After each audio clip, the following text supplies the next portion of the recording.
Lektion 1. Att avslöja mysterier. Hej Anna, har du någonsin stött på en bok eller berättelse som fick dig att undra om dess betydelse? Hej John. Ja, ibland stöter jag på texter som kräver lite tolkning för att fullt ut förstå deras budskap. Det kan vara spännande när meningen inte är omedelbart uppenbar. Absolut. Det utmanar oss att tänka kritiskt och engagera oss i materialet på en djupare nivå. Ibland lämnar författaren avsiktligt vissa aspekter öppna för tolkning, så att läsarna kan dra sina egna slutsatser. Det är sant. Det ger oss möjlighet att utforska olika perspektiv och bilda vår egen förståelse. Det kan vara spännande att diskutera våra tolkningar med andra som har läst samma bok. Ja, att utbyta idéer och höra olika synpunkter ökar vår uppskattning för historien. Och även om vi inte helt kan dechiffrera innebörden, kan resan att försöka räkna ut det vara givande i sig. Exakt. Processen att kämpa med texten hjälper oss att utveckla våra kritiska tänkande färdigheter. När vi är klara med att läsa är det intressant att reflektera över historien och dess möjliga konsekvenser. Det gör att vi kan fördjupa oss djupare i teman och meddelanden som förmedlas av författaren. Och innan vi lägger ner boken för natten är det en härlig tradition att säga godnatt till alla i huset. Det är en varm gest som främjar en känsla av närhet och kontakt med våra nära och kära. Absolut. Det är ett litet men meningsfullt sätt att avsluta dagen på en positiv ton. Lektion 2. Utforska konsten. Hej Anna, har du någonsin dykt in i konst- och underhållningssektionen i en tidning? Hej John. Ja, jag tycker att det är fascinerande att utforska den mångsidiga världen av konst och underhållning. Det är en rik källa till information om de senaste filmerna, musik, teater och mer. Absolut. Konsten har ett sätt att fånga vår fantasi och röra våra känslor. Konsten kan transportera oss till olika världar och erbjuda en form av eskapism. Ja, oavsett om det är en gripande film eller en fängslande teaterföreställning. Konsten har ett sätt att fängsla oss. Och konst- och underhållningssektionen ger oss recensioner och rekommendationer. Det hjälper oss att upptäcka nya artister, shower och evenemang som vi kan vara intresserade av. Det är spännande att läsa om kommande konserter, utställningar och festivaler. Det ger oss en chans att planera våra utflykter och fördjupa oss i kulturella upplevelser. Konsten har ett sätt att föra människor samman och främja en känsla av gemenskap. Absolut.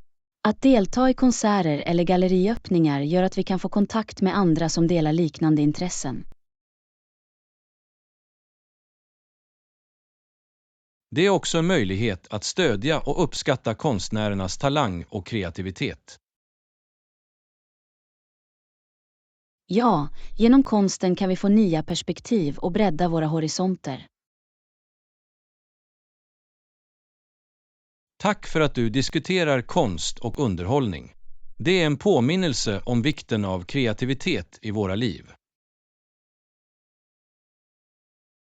Lektion 3. Att köra mot framtiden. Hej Anna, har du någonsin tänkt på utvecklingen av bilar och ökningen av elfordon? Hej John.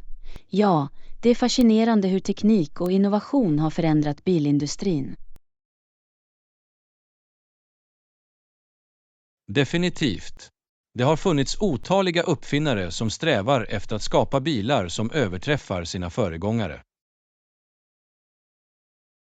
Det är ett bevis på mänsklig uppfinningsrikedom och strävan efter effektivitet och hållbarhet. Vissa trodde att elbilar skulle vara framtiden för transporter.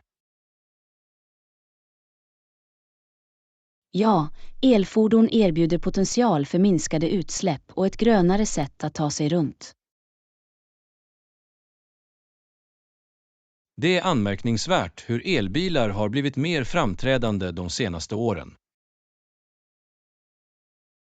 Framstegen inom batteriteknik har gjort det mer praktiska och tillgängliga. Elbilar har också fördelen att de är tystare och kräver mindre underhåll. Och med det ökande antalet laddstationer växer infrastrukturen för att stödja elfordon. Det är spännande att tänka på framtidens möjligheter och den positiva inverkan elbilar kan ha på miljön. Absolut. Det är ett steg mot en mer hållbar och miljövänlig framtid. Tack för att du diskuterar elbilar. Det är inspirerande att se hur tekniken fortsätter att forma vår värld. Lektion 4. Behärska röstbrevlådan. Hej Anna. Har du någonsin använt röstbrevlåda för att lämna viktiga meddelanden till någon? Hej John. Ja, röstbrevlåda kan vara ett bekvämt sätt att kommunicera när någon inte är tillgänglig. Visste du att du kan ange att ditt meddelande ska visas högst upp i mottagarens röstbrevlåda? Verkligen. Det är en användbar funktion, särskilt för brådskande eller tidskänsliga meddelanden. Ja, det säkerställer att ditt meddelande får omedelbar uppmärksamhet när personen kontrollerar sin röstbrevlåda. Det kan vara avgörande när det finns viktig information som behöver förmedlas. Dessutom kan du programmera din röstbrevlåda så att mottagaren kan hoppa direkt till ditt meddelande. Det sparar tid och gör det lättare för personen att komma åt och lyssna på ditt meddelande. Det är ett användbart alternativ, särskilt om du ofta lämnar långa röstmeddelanden. Absolut. Det effektiviserar processen och gör den mer effektiv. Röstbrevlåda är ett värdefullt verktyg för att lämna tydliga och koncisa meddelanden. Det är viktigt att vara uppmärksam på innehållet och tonen i våra röstmeddelanden, eftersom de kan lämna ett bestående intryck. Verkligen. Att vara artig, tala tydligt och lämna relevant information kan göra skillnad. Om vi är osäkra på om vårt meddelande togs emot är det alltid en bra idé att följa upp med ett samtal eller alternativa kommunikationsmedel. Tack för att du diskuterar röstbrevlådan. Det är en påminnelse om vikten av effektiv kommunikation. Lektion 5. Parlamentariska förfaranden. Hej Anna. Har du någonsin följt representanthusets förfaranden? Hej John. Ja, jag tycker att lagstiftningsprocessen och debatterna är ganska spännande. Det är intressant att se hur lagar föreslås, diskuteras och slutligen antas. Absolut. Representanthuset spelar en avgörande roll i utformningen av landets politik. Ibland föreslår administrationen vissa åtgärder för husets talman. Ja, det görs i allmänhetens intresse att ta itu med viktiga frågor och föreslå nödvändiga förändringar. Talmannen beslutar sedan om dessa förslag ska läggas fram för kammaren. Det beslutet kan påverka lagstiftningsagendan och de ämnen som diskuteras. Det är fascinerande att bevittna de passionerade utbytena och argumenten under dessa debatter. Verkligen. Ledamöter i kammaren presenterar sina åsikter, utmanar varandra och arbetar för samförstånd. Representanthusets roll är att representera folkets intressen och bekymmer. Genom sina diskussioner och röster formar de lagarna som påverkar vårt dagliga liv. Det är viktigt för medborgarna att vara medvetna om dessa förfaranden och de beslut som fattas. Att förstå lagstiftningsprocessen ger oss möjlighet att delta i demokratin och uttrycka våra åsikter. Tack för att ni diskuterade representanthuset. Det är en påminnelse om vikten av medborgarengagemang. Lektion 6. Oförutsägbart väder. Hej Anna, har du någonsin lagt märke till hur oförutsägbart vädret kan vara? Hej John. Ja, det är fascinerande hur vädret kan förändras oväntat. Verkligen. Det verkar som om ingenting är särskilt exakt när det gäller att förutsäga vädret. Väderavdelningen gör mycket forskning, men de kan aldrig vara säkra på vad som kommer att hända. Det är intressant hur de använder olika verktyg och tekniker för att göra prognoser. Ja, de analyserar data från satelliter, väderstationer och datormodeller. Trots alla framsteg finns det fortfarande en marginal av osäkerhet i väderprognoserna. Det är sant. Naturen har sitt sätt att överraska oss.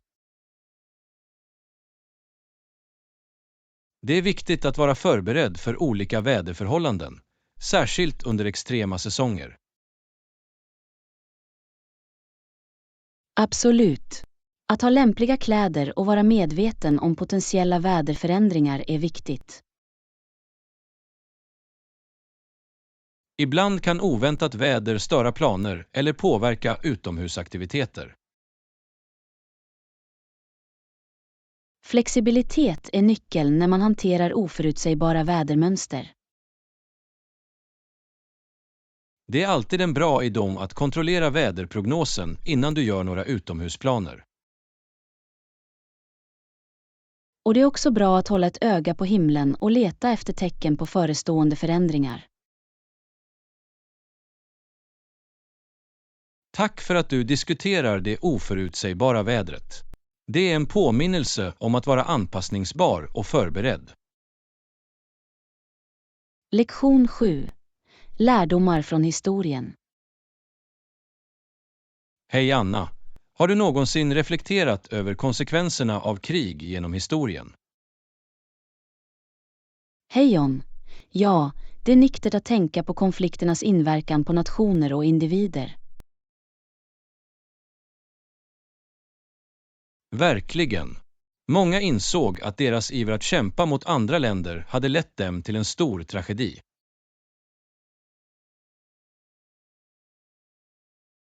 Krig har orsakat enorma förluster av liv och förstörelse och lämnat varaktiga är på samhällen. Det är viktigt att lära av historien och sträva efter fredliga lösningar på konflikter. Absolut.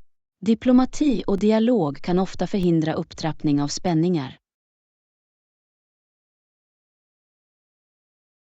Det är avgörande för ledare att överväga de mänskliga kostnaderna för krig innan de tillgriper väpnade konflikter. Krig bör alltid vara sista utväg, och ansträngningar bör göras för att hitta en gemensam grund. Krigets efterdyningar belyser också vikten av försoning och återuppbyggnad. Samhällen och nationer måste samlas för att läka och gå vidare efter förödelsen. Genom att studera historia kan vi få värdefulla insikter och arbeta för en fredligare framtid.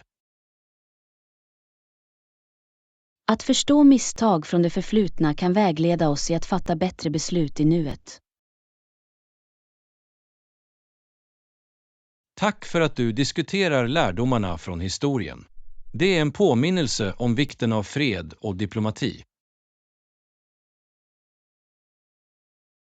Lektion 8. Rivalitet och tillväxt. Hej Anna! Har du hört talas om de intensiva college-rivaliteterna inom sport?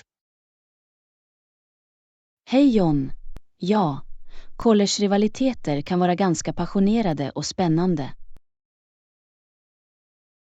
Under sina kollegieår, han utvecklade en rivalitet med en annan framtida NBA-superstjärna. Det måste ha varit en otrolig match att bevittna. Deras konkurrensanda drev dem att utmärka sig och tog fram det bästa i varandra. Rivaliteter kan vara motiverande och hjälpa individer att nå nya höjder i sina förmågor.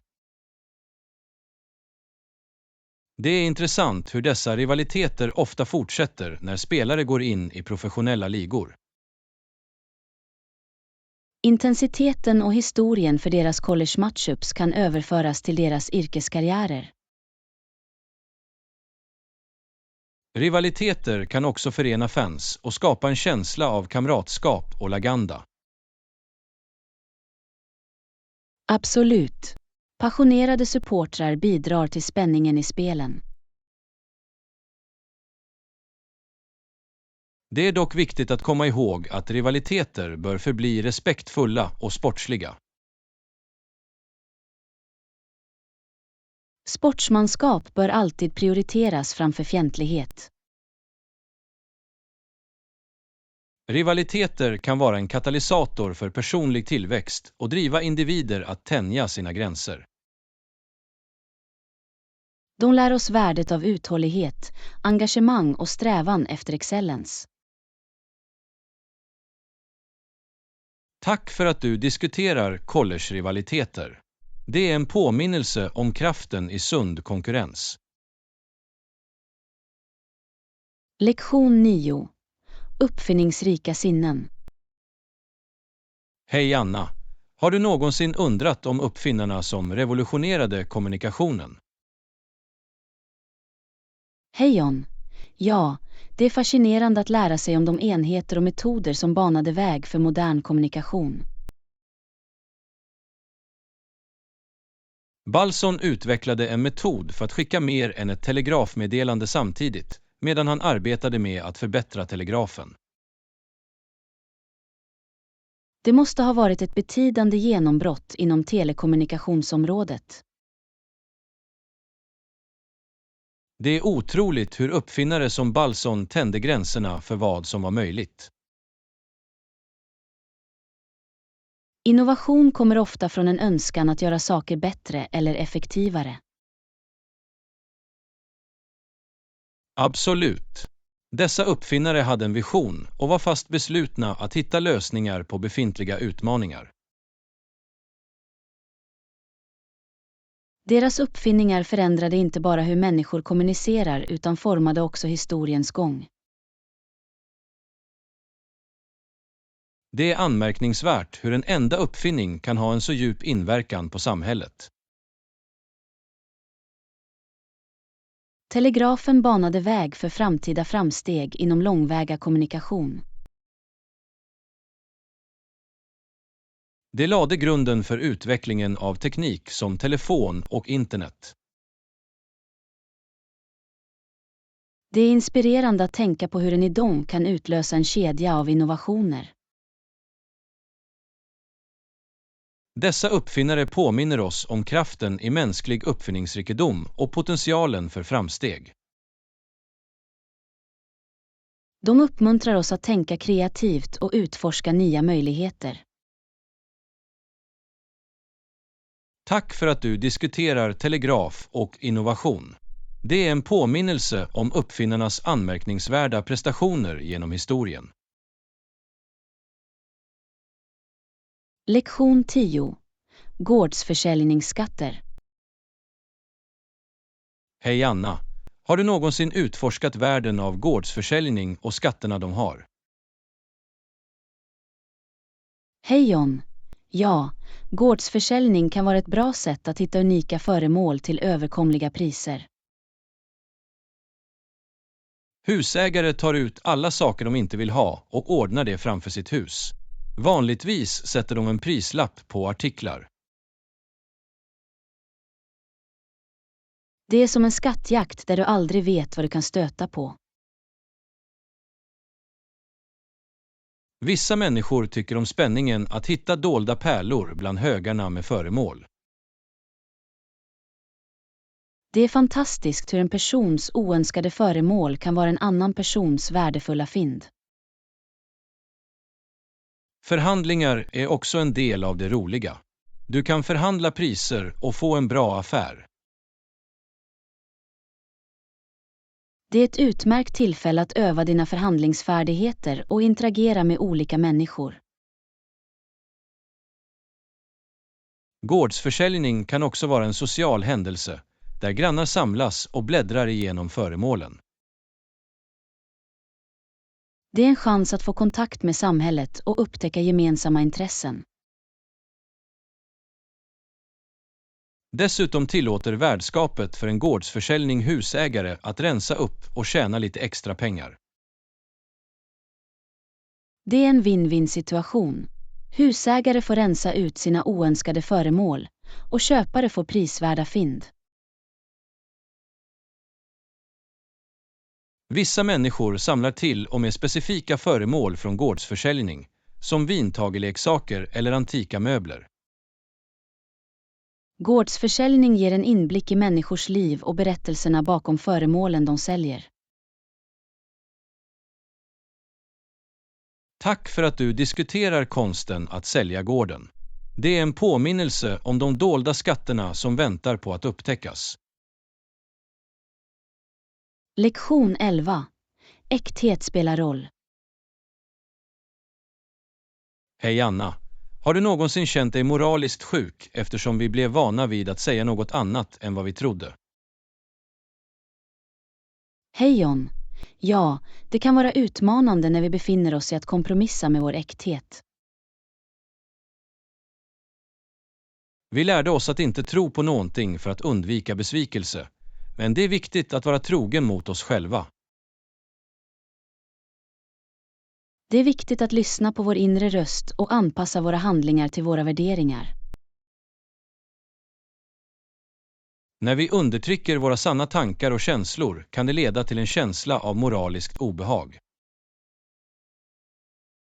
Autenticitet gör att vi kan leva i linje med våra grundläggande övertygelser och hitta äkta lycka. Det är inte alltid lätt, eftersom samhällstryck och förväntningar kan påverka vårt beteende. Sann styrka ligger i att vara bekväm med vem vi är, även om det strider mot normen. Att omfamna vårt autentiska jag kan leda till mer meningsfulla relationer och personlig uppfyllelse. Det är befriande att uttrycka våra sanna åsikter och leva ett liv som återspeglar våra äkta värderingar. Ärlighet och äkthet skapar en solid grund för personlig tillväxt och självupptäckt. När vi är sanna mot oss själva lockar vi människor och möjligheter som överensstämmer med vårt autentiska jag. Tack för att du diskuterar vikten av äkthet. Det är en påminnelse om att vara trogen mot vem vi är. Lektion 12. Framgång och integritet. Hej Anna! Har du någonsin lagt märke till att ingen man eller kvinna kom in i denna administration och lämnade den med mer av denna världens varor än när han kom in? Hej John! Ja, det är intressant att reflektera över förhållandet mellan framgång och integritet. Det är ett kraftfullt uttalande som betonar vikten av att upprätthålla integritet i alla aspekter av livet. Verklig framgång går utöver ekonomisk förmögenhet och inkluderar den integritet vi bär med oss. När vi prioriterar ärlighet, etik och rättvisa bygger vi en grund för hållbar framgång. Det handlar inte om att samla rikedom till varje pris, utan snarare om att skapa värde på ett sätt som överensstämmer med våra principer. Framgång byggd på integritet ger en känsla av uppfyllelse och lämnar en positiv inverkan på andra.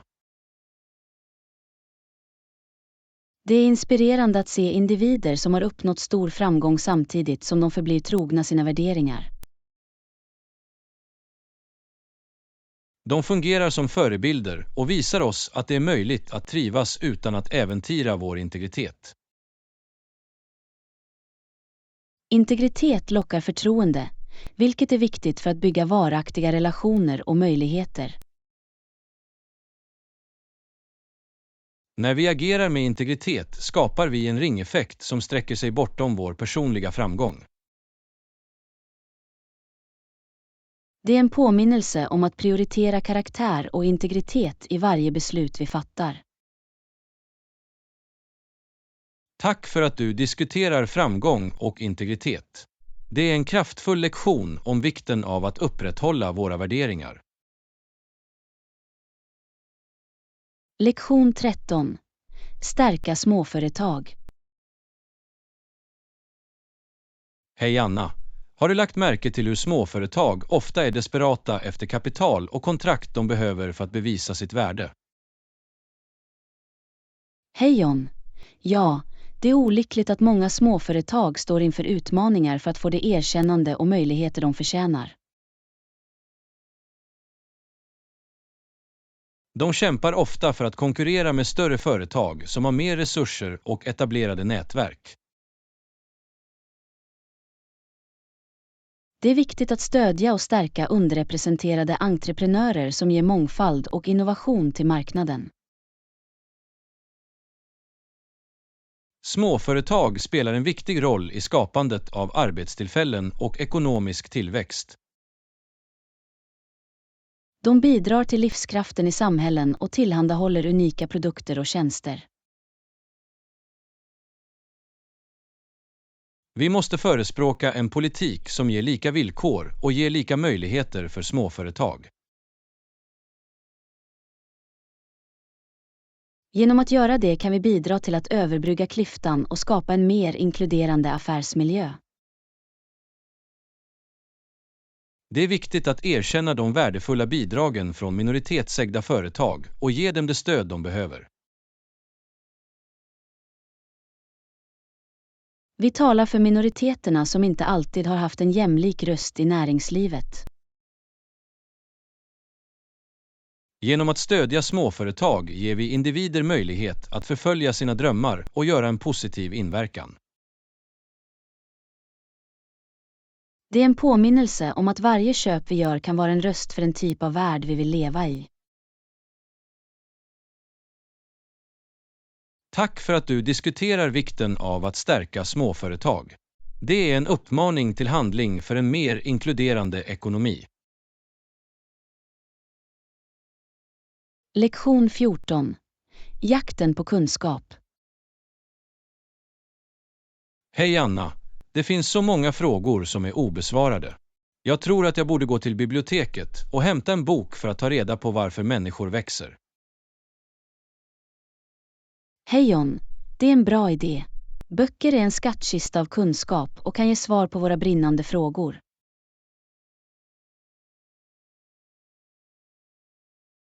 Absolut. De håller generationernas visdom och erbjuder insikter i olika ämnen. Bibliotek är som portaler till olika världar, där vi kan utforska och utöka vår förståelse. Jag älskar känslan av att gå vilse i en bok och upptäcka nya perspektiv. Böcker har kraften att antända vår nyfikenhet och driva vör önskan om livslångt lärande. De ger en känsla av koppling till det förflutna, nutid och framtid. Och det bästa är att böcker är tillgängliga för alla, oavsett bakgrund eller omständigheter. Det är något magiskt med att hålla en fysisk bok och bläddra igenom dess sidor. Det är en konkret upplevelse som gör att vi kan fördjupa oss i författarens ord. Att läsa böcker kan också förbättra våra språkkunskaper och ordförråd. Det vidgar våra horisonter och hjälper oss att utveckla kritiskt tänkande och empati. Jag är glad att besöka biblioteket och ge mig ut på en kunskapsresa. Njut av din tid där. Jag är säker på att du hittar de svar du söker. Tack så mycket. Låt oss fortsätta att omfamna kraften i böcker och glädjen att lära oss. Lektion 15. Bröllopsnerver. Hej Anna, paret, vilket kommer att göra det man och hustru, bruden och brudgummen, le mot varandra, men de verkar vara lite nervösa. Hej John. Att gifta sig är verkligen ett vackert och transformativt ögonblick i ens liv. Det är ett firande av kärlek och början på ett nytt kapitel tillsammans. Men det är helt normalt att känna en blandning av glädje och nervositet på en så viktig dag. Förväntan och vikten av åtagandet kan skapa fjärilar i magen. Paret kanske tänker på de löften de kommer att utbyta och de löften de kommer att göra. De vill att allt ska gå perfekt, och trycket kan öka deras nervositet. Det är viktigt att komma ihåg att ett bröllop handlar om mer än bara ceremonin. Det är en hyllning till kärleken och sambandet mellan två individer och deras familjer. Nerverna bleknar ofta bort när paret ser varandra vid altaret och inser ögonblickets betydelse. Stöd och närvaro av nära och kära kan ge komfort och trygghet. Och när dagen utvecklas kan paret fokusera på den glada firandet av deras fackförening. Det är en dag fylld med skratt, tårar av lycka och skapandet av vackra minnen. Nervositeten är en naturlig del av processen, ett tecken på hur mycket paret värderar detta engagemang. Så, låt oss fira kärleken och modet hos dem som ger sig ut på denna underbara resa tillsammans. Absolut. Må deras bröllopsdag fyllas med kärlek, lycka och omhuldade stunder. Här är till bruden och brudgummen och till det vackra äventyret de håller på att inleda. Lektion 16. Nicke-berättelsen. Hej Anna, har du någonsin undrat över inspirationen bakom Nicke och dess företagsriktning? Hej John, absolut. Nicke är ett ikoniskt varumärke känt för sin innovation och förening med friidrott.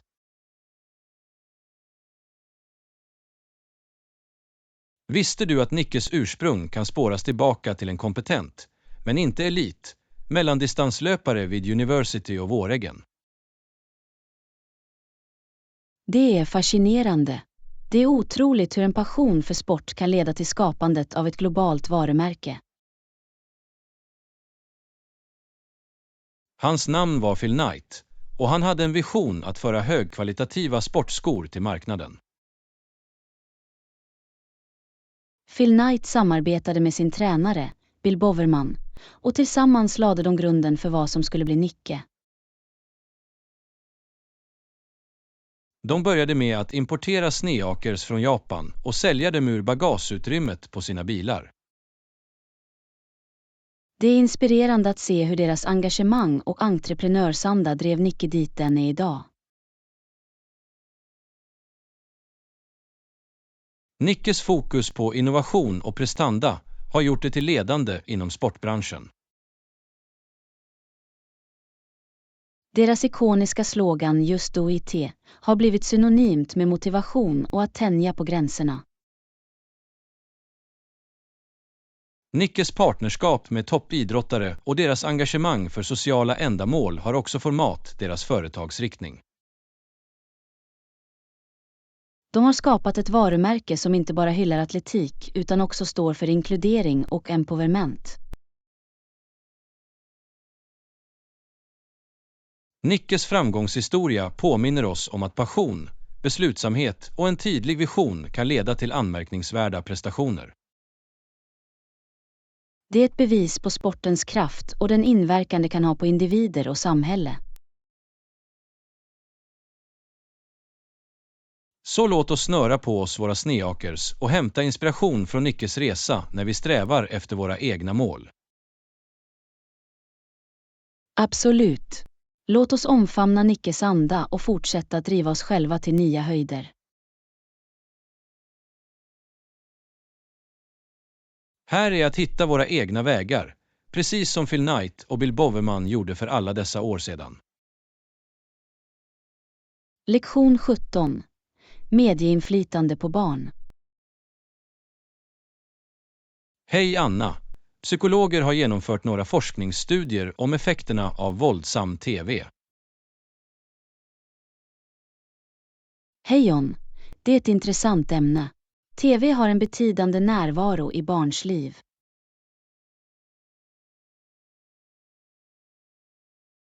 Ja, det gör det. Vissa studier har visat att barn som utsätts för våldsam TV kan visa mer aggressivt beteende. Det är oroande. Det belyser vikten av att förstå medias inflytande på unga sinnen.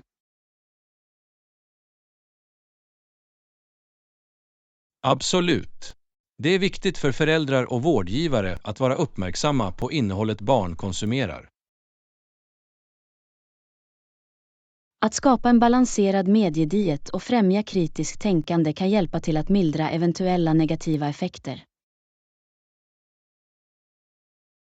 Föräldrar kan delta i öppna samtal med sina barn om vad de tittar på och hjälpa dem att tolka och förstå innehållet. Att lära barn mediekunskap kan ge dem möjlighet att göra välgrundade val och vara mer kräsna tittare. Det är också viktigt för medieskapare att ta ansvar och producera åldersanpassat och positivt innehåll för barn. Absolut. Media har makten att utbilda, inspirera och forma värderingar. Genom att främja positiva budskap och värderingar via TV kan vi få en mer fördelaktig inverkan på barns utveckling. Låt oss sträva efter att skapa en mediemiljö som vårdar barns tillväxt, fantasi och empati. Tillsammans kan vi se till att barn får tillgång till medier som berikar deras liv och främjar en sund utveckling. Låt oss ge barn möjlighet att vara kritiska konsumenter av media och uppmuntra dem att söka positivt och pedagogiskt innehåll. Här är för att främja ett medielandskap som vårdar unga sinnen och hjälper dem att trivas. Lektion 18. Banff nationalpark. Hej Anna! Har du någonsin varit i hjärtat av de magnifika kanadensiska Rockies? Hej John, du måste prata om Banff nationalpark. Det är en fantastisk destination. Absolut. Varje år kommer miljontals besökare till Banff för att förundras över det smaragda vattnet i dess sjöar. Bergens skönhet och lugnet i omgivningen gör det till ett naturälskares paradis.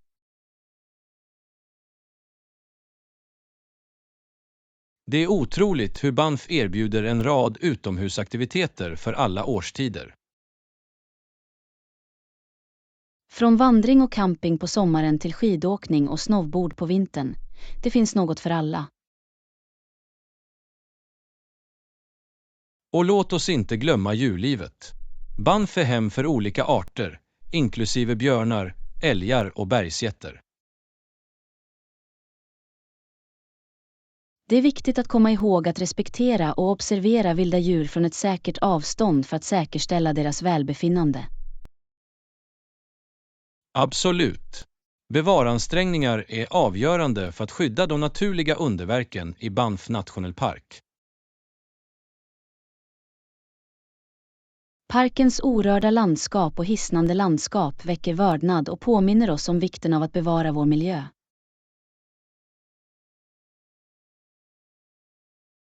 Att utforska Banff är som att kliva in i ett vykort.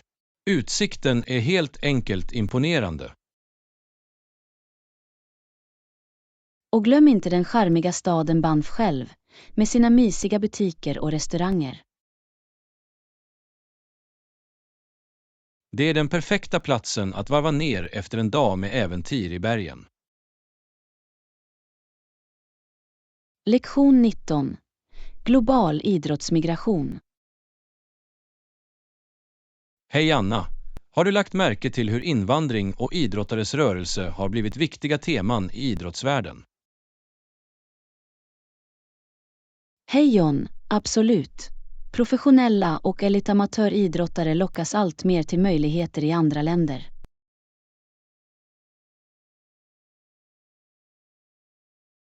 Det är fascinerande hur idrottare är villiga att flytta för att förfölja sina drömmar och tävla på högsta nivå. Ja, de söker ofta bättre träningsanläggningar, coachning eller chansen att tävla mot toppkonkurrens. Sportens globala natur gör det möjligt för idrottare att överskrida gränser och representera olika nationer. Absolut. Vi ser idrottare med olika bakgrund samlas för att tävla och inspirera oss alla. Denna rörelse av idrottstalang berikar idrottslandskapet och främjar kulturellt utbyte. Det är otroligt hur idrottare kan bli ambassadörer för sina länder och föra samman människor genom sina prestationer. Och låt oss inte glömma den positiva inverkan idrottare kan ha på lokala samhällen och ekonomier. Det är sant. De kan inspirera unga idrottare och bidra till tillväxten av sportinfrastruktur. Det är dock viktigt att känna igen utmaningarna idrottare står inför när de anpassar sig till nya kulturer och miljöer. Ja, språkbarriärer, kulturella skillnader och att vara långt hemifrån kan innebära betydande hinder.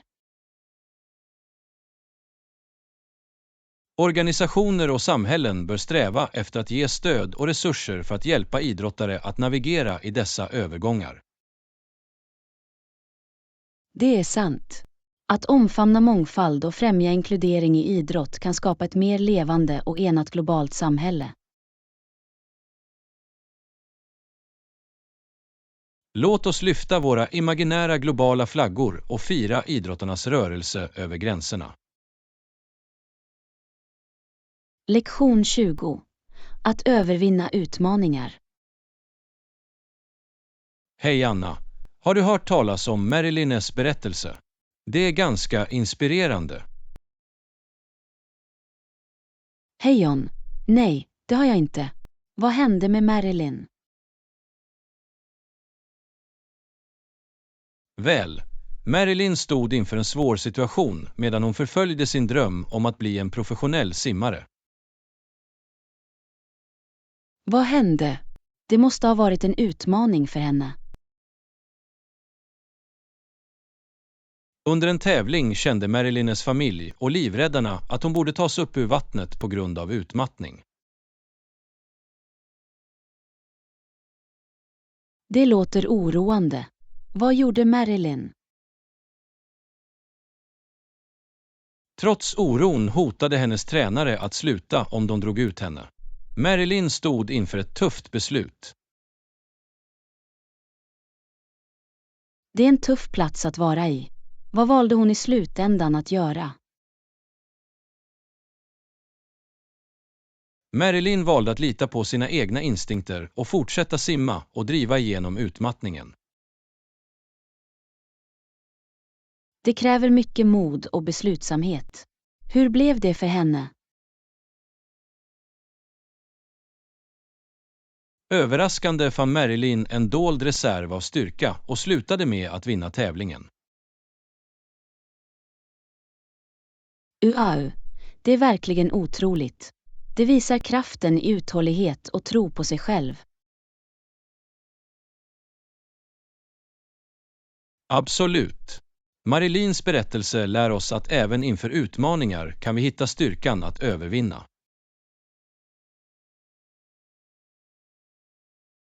Det är en påminnelse om att vi ibland måste ta risker och lita på oss själva, även när andra tvivlar på oss. Marilyns resa är ett bevis på den mänskliga andens motståndskraft och belöningarna som följer med att våga förfölja våra drömmar. Hennes berättelse inspirerar oss att omfamna utmaningar som möjligheter till tillväxt och att aldrig ge upp det vi tror på. Låt oss höja våra imaginära medaljer och fira Marilyns triumf och modet hon visade. Lektion 21. Kyrkans traditioner. Hej Anna! Har du någonsin undrat varför de flesta väljer att gifta sig i en kyrka? Hej John. Ja, det är intressant hur kyrkans bröllop har en sådan betydelse för många par. Absolut. Att gifta sig i en kyrka symboliserar ofta ett åtagande som gjorts inför en högre makt. Det är ett sätt för par att söka välsignelser och införliva religiösa traditioner i sin speciella dag. Kyrkans bröllop ger också en känsla av gemenskap när familj och vänner samlas för att bevittna facket. Det är sant. Kyrkans miljö ger ceremonin en helig atmosfär och en känsla av högtidlighet. Och på tal om kyrkor, visste du att gudstjänster vanligtvis hålls på söndagar? Ja, söndagen ses traditionellt som dagen för tillbedjan och vila i många kristna samfund. Det är en tid för troende att samlas, delta i böner, ta emot läror och hitta andlig näring. Gudstjänster erbjuder en känsla av tillhörighet och ger möjligheter till gemenskap och andlig tillväxt. Absolut. De kan vara en inspirationskälla och ett sätt för individer att få kontakt med sin trosgemenskap. På en annan punkt. Har du någonsin undrat varför många väljer att ha en gudstjänst före en begravning? Ja, begravningar och minnesgudstjänster som hålls i kyrkor ger ett utrymme för nära och kära att samlas och visa respekt. De erbjuder tröst, stöd och en plats för kollektiv sorg när människor samlas för att hedra den avlidne. Gudstjänster före begravningar inkluderar ofta böner, läsningar och lovsång för att fira de avlidnes liv. De ger en känsla av stängning och tröst för dem som sörjer förlusten av en älskad. Kyrkans traditioner spelar en viktig roll för att markera viktiga milstolpar och ge en känsla av andlig koppling. De förenar samhällen och skapar möjligheter för individer att uttrycka sin tro och hitta stöd. Låt oss höja våra imaginära psalmböcker och fira de rika traditionerna och känslan av gemenskap som finns i kyrkans liv. Lektion 22. Återupptäcka Londons Sjölin.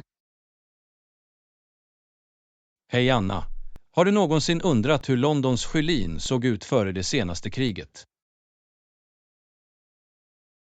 Hej John. Ja, det är svårt att föreställa sig hur vacker det måste ha varit. Absolut! London måste ha haft en av de mest fantastiska sjölines bland stora städer.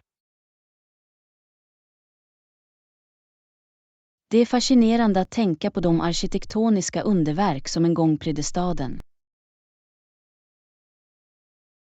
De stora byggnaderna och historiska landmärkena måste ha skapat ett majestätiskt panorama. Kan du föreställa dig de invecklade detaljerna och hantverket som gick in i dessa strukturer? Det måste ha varit imponerande att se blandningen av gamla och nya arkitektoniska stilar.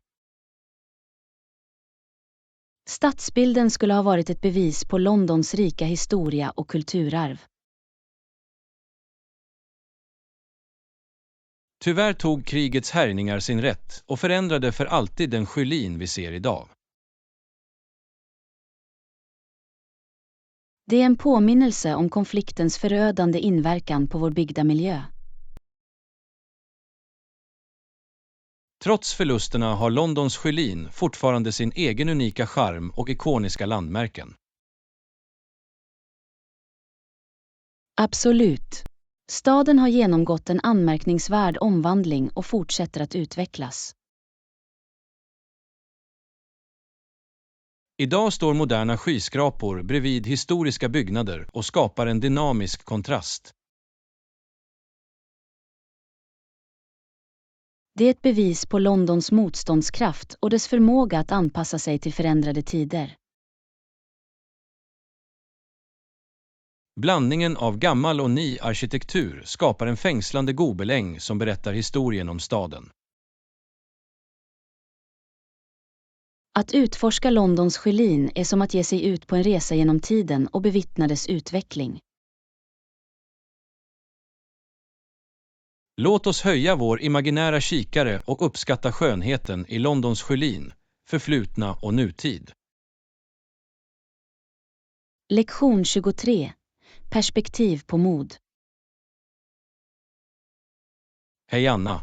Har du någonsin stött på perspektivet att en manlig död är att föredra framför att gömma sig? Hej John. Ja, jag har hört den synpunkten tidigare. Det antyder att det är mer hedervärt att möta döden modigt. Det är ett intressant koncept, men jag tror att mod kan hittas i olika former, inte bara när man möter döden. Jag håller med. Sann mod kan visas på olika sätt, beroende på omständigheterna. Absolut. Ibland krävs det stor styrka för att uthärda och övervinna utmaningar istället för att ge upp. Det finns också mod att tala för det som är rätt, även inför motstånd eller kritik. Definitivt. Brevförfattaren du nämnde, som påpekar värdet av att gömma sig, belyser ett annat perspektiv.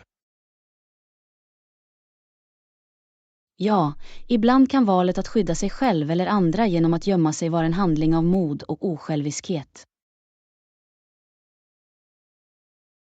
Det är viktigt att komma ihåg att mod inte är begränsat till en viss handling eller scenario.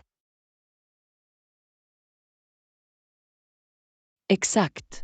Varje persons resa och omständigheter är unika, och mod kan manifestera sig på olika sätt. Så istället för att bedöma någon som baserat på samhällets förväntningar bör vi uppskatta deras individuella val.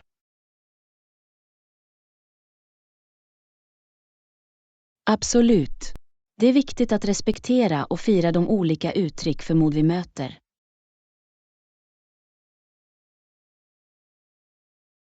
Låt oss höja våra imaginära flaggor av förståelse och omfamna modets mångfacetterade natur. Lektion 24. Kärnan i vänskap. Hej Anna, har du någonsin tänkt på vad som gör en god vän? Hej John. Ja, jag tror att kommunikation är en av de viktigaste aspekterna av vänskap. Absolut. Förmågan att öppet och ärligt kommunicera stärker banden mellan vänner.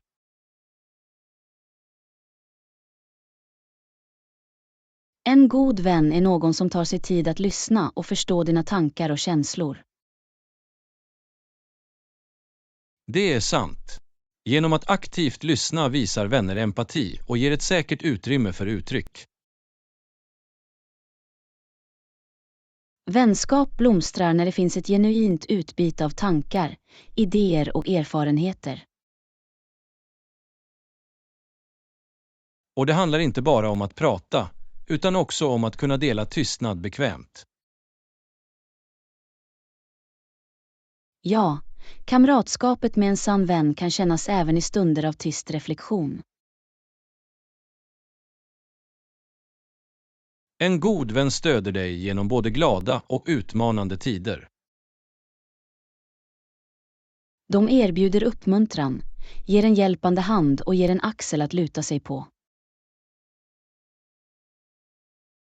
Vänskap bygger på förtroende, ärlighet och ömsesidig respekt. Det är viktigt att kunna lita på varandra och upprätthålla sekretess. Absolut. Förtroende utgör grunden för djupa och varaktiga vänskap. Förutom kommunikation och förtroende bidrar gemensamma intressen och värderingar också till ett starkt band. Att ha gemensam grund främjar förståelse och skapar möjligheter till meningsfulla kontakter. En god vän firar dina framgångar och står vid dig under motgångar. De är där för att dela i dina glädjeämnen och erbjuda stöd under utmanande tider.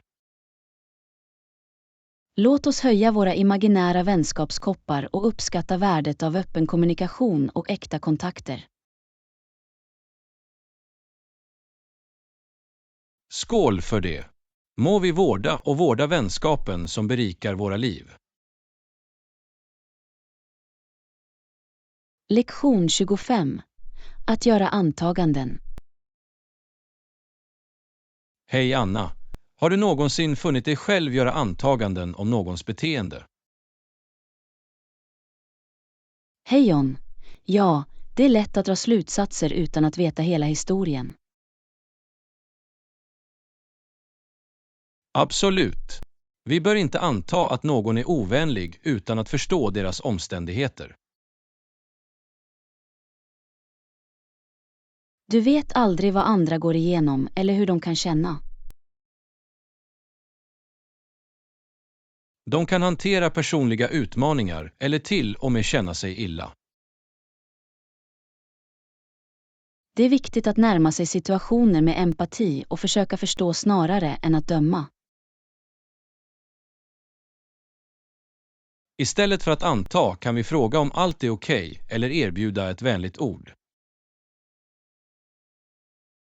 Att visa medkänsla och sträcka ut en hjälpande hand kan göra en betydande skillnad. Ibland kan en enkel handling av vänlighet lysa upp någons dag och ändra deras perspektiv. Och genom att ta oss tid att förstå deras situation kan vi upptäcka oväntade skäl bakom deras beteende.